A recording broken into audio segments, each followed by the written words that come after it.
नमस्कार, दिन भर की बड़ी खबरों में आपका स्वागत है। मैं हूं परवीन शेख। आज इस बुलेटिन में बात होगी 5 राज्यों के विधानसभा चुनाव की तारीखों के ऐलान के, राहुल गांधी के सियासी दांव से दबाव में आई बीजेपी की, विधानसभा चुनावों को लेकर एक्शन में आई मायावती की, सुप्रीम कोर्ट पहुंचे शरद पवार की। साथ ही जानेंगे सीएम शिवराज को लेकर क्या है बीजेपी का बड़ा फैसला। और बुलेटिन के आखिर में बात होगी सोशल मीडिया पर पीएम मोदी की हो रही फजीयत की। इसके साथ ही और भी कई बड़ी खबरों से आपको करवाएंगे रूबरू, लेकिन तमाम बड़ी खबरों से पहले एक नजर सुर्खियों पर। मध्य प्रदेश में कांग्रेस हो रही है मजबूत। राहुल गांधी 10 अक्टूबर को शहडोल के ब्योरी में जनसभा को करेंगे संबोधित। विंध्या के 2 बीजेपी विधायक कांग्रेस में होंगे शामिल। आंध्र प्रदेश हाईकोर्ट से पूर्व सीएम चंद्रबाबू नायडू को लगा झटका, 3 जमानत याचिकाएं खारिज, 19 अक्टूबर तक बढ़ाई गई रिमांड। भारत में चीनी सेना की घुसपैठ पर हाईकोर्ट में सुनवाई। बीजेपी नेता सुब्रमण्यम स्वामी का दावा, लद्दाख की 4000 वर्ग किलोमीटर जमीन हड़पी, आरटीआई में हुआ खुलासा। सेंसेक्स 483 अंकों की गिरावट के साथ 65,512 पर हुआ बंद। निफ्टी 141 अंकों की गिरावट के साथ 19,512 के स्तर पर हुआ बंद। ये तो थी सुर्खियां और अब बात आज की सबसे बड़ी खबर की। 5 राज्यों में विधानसभा चुनाव की तारीखों का ऐलान हो गया है। लोकसभा चुनाव से पहले दिल्ली की सत्ता का सेमीफाइनल माने जा रहे इन चुनावों पर इंडिया गठबंधन और एनडीए दोनों की ही नजरें हैं, खासतौर पर बीजेपी और कांग्रेस की, क्योंकि 5 में से 3 राज्यों में इन दोनों ही दलों के बीच सीधी टक्कर है। तो कब कहां होगा मतदान और कब आएंगे नतीजे, देखते हैं ये रिपोर्ट। इंतजार की घड़ियां समाप्त हो चुकी हैं। चुनाव आयोग ने अब बता दिया है कि कब मध्य प्रदेश में विधानसभा चुनाव के लिए वोट डाले जाएंगे, कब राजस्थान में मतदान होगा, छत्तीसगढ़ और तेलंगाना में कब वोटिंग कराई जाएगी और कब मिजोरम के मतदाता अपने मताधिकार का प्रयोग करेंगे। ये सब अब साफ हो चुका है। छत्तीसगढ़ में 2 चरणों में और बाकी के 4 राज्यों मध्य प्रदेश, राजस्थान, तेलंगाना और मिजोरम में 1 चरण में वोटिंग होगी। सबसे पहले वोटिंग मिजोरम की सभी 40 सीटों पर 7 नवंबर को होगी। छत्तीसगढ़ में पहले चरण में 7 नवंबर को 20 सीटों पर और दूसरे चरण में 17 नवंबर को 70 सीटों पर वोटिंग होगी। 17 नवंबर को ही मध्य प्रदेश की सभी 230 सीटों पर मतदान कराया जाएगा। इसके बाद राजस्थान की सभी 200 सीटों पर 23 नवंबर को वोटिंग होगी और सबसे आखिर में तेलंगाना की 119 सीटों पर 30 नवंबर को वोटिंग होगी।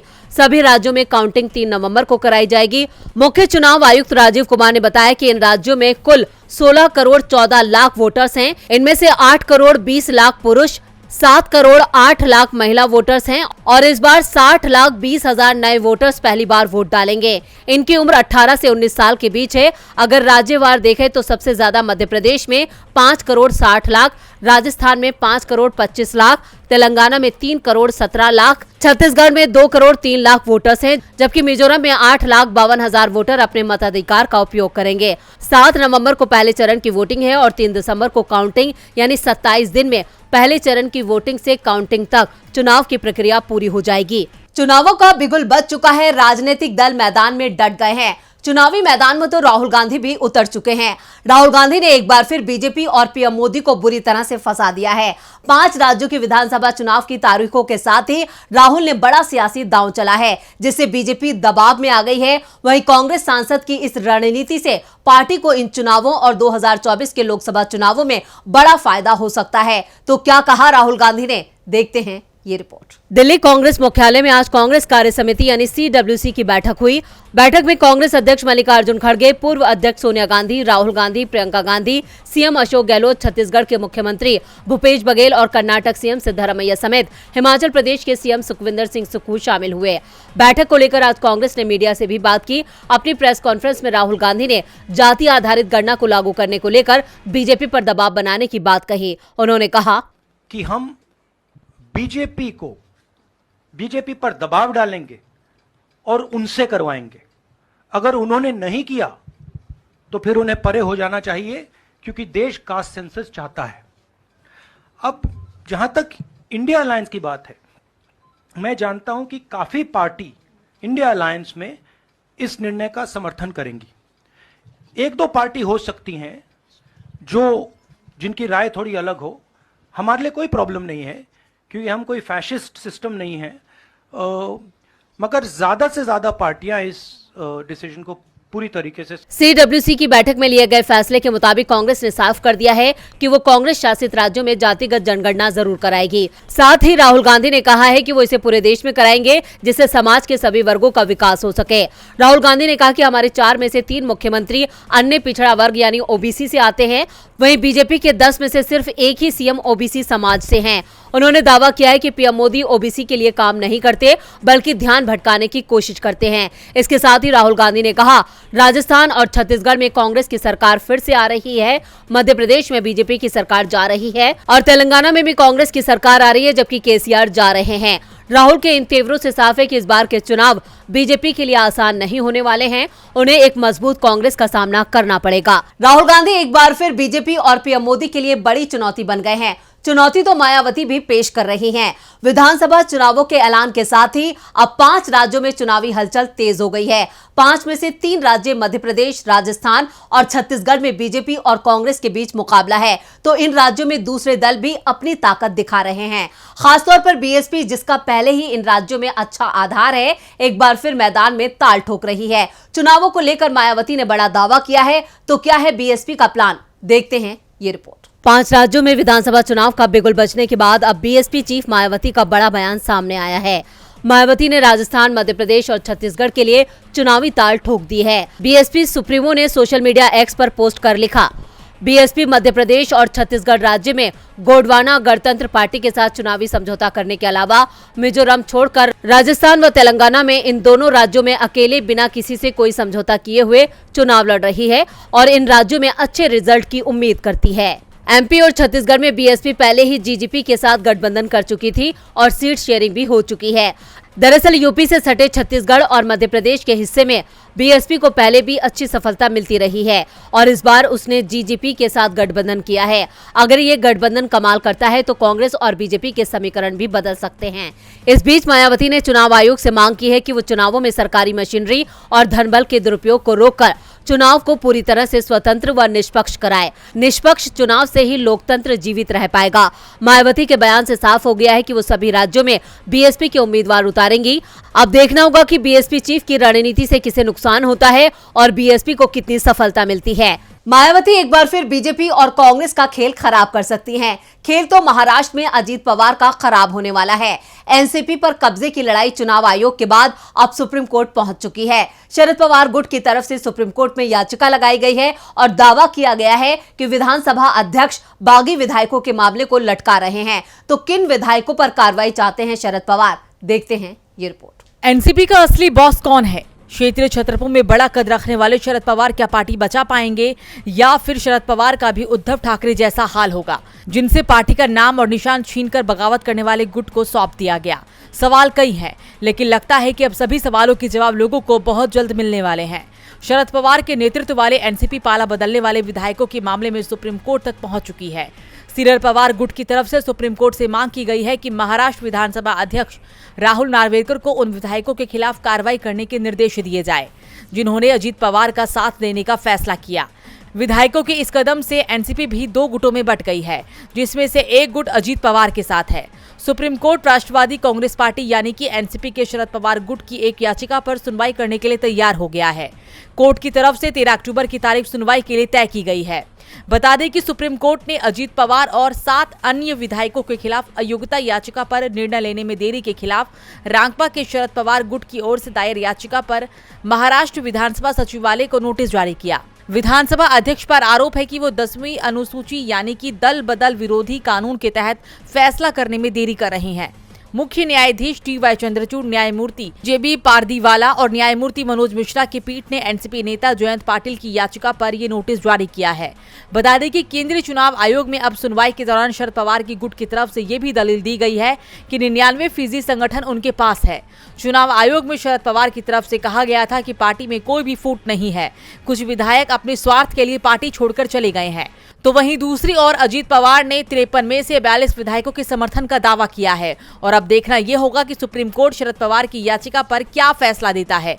शरद पवार ने एक बार फिर महाराष्ट्र की एनडीए सरकार को मुश्किल में डाल दिया है। इधर बीजेपी ने चुनावी राज्यों में टिकट के दावेदारों की मुश्किलें कम कर दी हैं।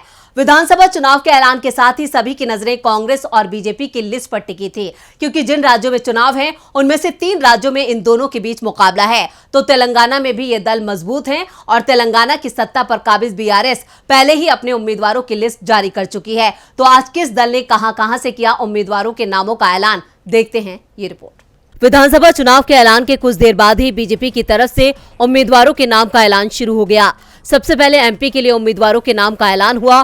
थोड़ी ही देर में राजस्थान की सूची भी जारी कर दी गई और बाद में छत्तीसगढ़ के उम्मीदवारों के नाम भी सामने आ गए। बीजेपी ने राजस्थान में 41, छत्तीसगढ़ में 64 और मध्य प्रदेश में 57 उम्मीदवारों की घोषणा कर दी। लेकिन इस सूची में सबसे बड़ा झटका वसुंधरा राजे सिंधिया को लगा है, क्योंकि मध्य प्रदेश के सीएम शिवराज सिंह चौहान को उनकी विधानसभा सीट बुधनी से, तो छत्तीसगढ़ के पूर्व सीएम रमन सिंह को होशंगाबाद से फिर टिकट दिया गया है। लेकिन राजस्थान की सूची में वसुंधरा राजे सिंधिया का नाम नहीं है। उल्टा राज्य की राजनीति में वसुंधरा के विरोधी माने जा रहे और सीएम पद को लेकर दावेदारी जता रहे 7 सांसदों को चुनाव मैदान में उतार दिया गया है। आज बीजेपी की ओर से जो सूची जारी की गई है उसमें राजस्थान राज्यसभा के सांसद किरोड़ी लाल मीणा को राजस्थान के सवाई माधोपुर से टिकट दिया गया। सांसद भगीरथ चौधरी, बालकनाथ, नरेंद्र कुमार और देवजी पटेल को भी चुनावी मैदान में उतारा गया है। पूर्व केंद्रीय मंत्री राज्यवर्धन सिंह राठौर को जयपुर से टिकट दिया गया है। राजस्थान की पहली सूची में वसुंधरा राजे के बेहद करीबी नरपत सिंह राजवी का टिकट काटकर बीजेपी ने विद्याधर नगर से सांसद दिया कुमारी को चुनावी मैदान में उतारा है। पार्टी ने राजस्थान से 7 सांसदों को टिकट दिया है। दूसरी ओर छत्तीसगढ़ के लिए भी बीजेपी ने 64 उम्मीदवार घोषित किए हैं। 21 सीटों पर पहले ही उम्मीदवार घोषित किए जा चुके थे, यानी 90 सीटों में से 85 पर नाम घोषित हो चुके हैं। दूसरी सूची में 3 सांसद रेणुका सिंह, गोमती साय और अरुण साव को टिकट दिया गया है।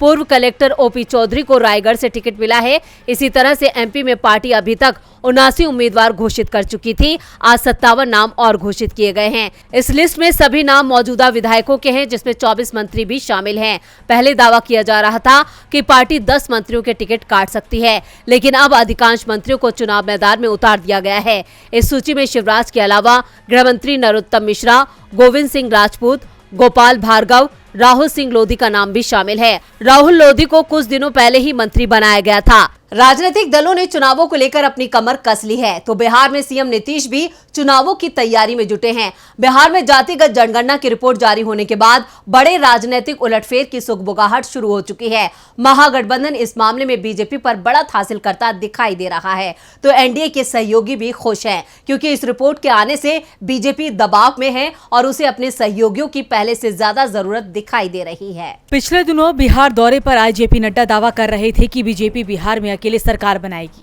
लेकिन महागठबंधन ने जाति जनगणना की रिपोर्ट जारी कर जो दांव खेला है उसने बीजेपी को मुश्किल में फंसा दिया है। बीजेपी के सहयोगी भले ही जाति सर्वेक्षण की रिपोर्ट पर सवाल उठा रहे हों, लेकिन वो अपनी जाति के आंकड़े और बीजेपी के आधार को देखकर खुश भी हो रही हैं। अब कहा जा रहा है कि इन आंकड़ों के बाद हम नेता जीतन राम मांझी का भी मन डोल रहा है। वो फिर नीतीश की तारीफ कर रहे हैं और जो संकेत दे रहे हैं वो एक बार फिर महागठबंधन में वापसी कर सकते हैं। दावा किया जा रहा है कि नीतीश कुमार जाति सर्वे रिपोर्ट जारी होने के 2 दिन बाद 4 अक्टूबर को नालंदा गए थे। नालंदा से वापसी के क्रम में उनकी मुलाकात जीतन राम मांझी से राजगीर में हुई। मुलाकात अचानक हुई या पूर्व प्रायोजित थी ये किसी को नहीं पता, पर घंटा भर से अधिक देर तक दोनों के बीच संवाद चला। दोनों ने क्या बात की ये भी किसी को मालूम नहीं, लेकिन मुलाकात की गोपनीयता बहुत कुछ संकेत देती है कि मांझी महागठबंधन में वापसी कर सकते हैं। इस बीच चिराग पासवान और उपेंद्र कुशवाहा की ओर से बीजेपी पर दबाव बढ़ा दिया गया है, तो वहीं वीआईपी नेता मुकेश सहनी, जिन्हें बीजेपी अपने पाले में करने की कोशिश कर रही थी, उन्होंने अब अपनी मांगों को बढ़ा दिया है और ये नेता जातीय सर्वे की रिपोर्ट सामने रखते हुए बीजेपी पर दबाव बना रहे हैं। साफ है बीजेपी के साथ बिहार में बड़ा खेला हो सकता है। और बुलेटिन के आखिर में बात पीएम मोदी की फजीयत की। मणिपुर मुद्दे पर पीएम मोदी बुरी तरह से फंसे नजर आ रहे हैं। राज्य में पिछले 5 महीने से हालात जस के तस बने हुए हैं, लेकिन पीएम मोदी कोई कदम नहीं उठा रहे हैं, जिसको लेकर पीएम सोशल मीडिया यूजर्स के निशाने पर आ गए। देखते हैं ये रिपोर्ट। पिछले करीब 5 महीने से मणिपुर में हिंसा बरकरार है। विपक्ष सड़क से लेकर संसद तक सत्ता को नींद से जगाने की हर कोशिश कर चुका है। कांग्रेस पार्टी का ये भी कहना है कि पीएम मोदी को मणिपुर जाना चाहिए, लेकिन देश के कई राज्यों में चुनाव है तो शायद सरकार बिजी है। विपक्ष के कई नेता मोदी से बार बार एक ही सवाल पूछकर थक चुके हैं कि मोदी जी आखिर कब मणिपुर की तरफ ध्यान देंगे, कब बेबस लोगों से मुलाकात करेंगे और आखिर किस दिन राज्य का दौरा करेंगे। इतने सवालों के बावजूद मोदी जी ने चुप्पी साधी हुई है। लेकिन जब फिलिस्तीन के चरमपंथी संगठन हमास ने 7 अक्टूबर को इजराइल पर हमला कर दिया तो तुरंत ही मोदी ने सोशल मीडिया एक्स पर ट्वीट कर संवेदनाएं दिखा दी। मोदी के इस ट्वीट के बाद लोगों का गुस्सा फूट पड़ा। लोगों ने मोदी को एक्स पर ट्रोल करना शुरू कर दिया। लोगों की तरफ से प्रतिक्रिया क्या आई है वो हम आपको बताते हैं, लेकिन उससे पहले ये देखिए कि मोदी की तरफ से क्या ट्वीट किया गया था। इजराइल में आतंकवादी हमलों की खबर से गहरा सदमा है। हमारी संवेदनाएं और प्रार्थनाएं निर्दोष पीड़ितों और उनके परिवारों के साथ है। हम इस कठिन समय में इजराइल के साथ एकजुटता से खड़े हैं। मोदी के इस ट्वीट के बाद सोशल मीडिया एक्स पर अखिलेश यादव पैरोडी नाम के यूजर ने लिखा, कंट्रोल नहीं कर पा रहे हैं या मणिपुर भारतीय क्षेत्र में नहीं, प्रधानमंत्री बदर क्यों है, #मोदी इस्तीफा दो। तो वहीं विकास राठौर नाम के एक यूजर ने लिखा कि इजराइल के साथ खड़े होते हैं मगर मणिपुर के दंगों में छोड़ देते हैं, #नरेंद्र मोदी इस्तीफा दो। पैट्रिक ओन मिनलाल हाउकिप नाम के यूजर ने लिखा, पीएम मोदी इजराइल के साथ खड़े होते हैं लेकिन मणिपुर को दंगों में छोड़ दें। सवाल ये है कि वो भारत के प्रधानमंत्री हैं या इजराइल के, #मोदी इस्तीफा दो, #मणिपुर। गौरतलब है कि मणिपुर को लेकर पूरे देश में गुस्से का माहौल बना हुआ है। आज भी हर कोई यही जानना चाहता है कि मोदी कब मणिपुर जाएंगे, लेकिन मोदी के रवैये से तो यही लगता है कि मानो मणिपुर भारत का हिस्सा ही नहीं हो। और अब तो लोगों ने भी मोदी से कड़े शब्दों में सवाल पूछना शुरू कर दिया है। तो आज इस बुलेटिन में इतना ही। देखते रहिए DB लाइव। नमस्कार।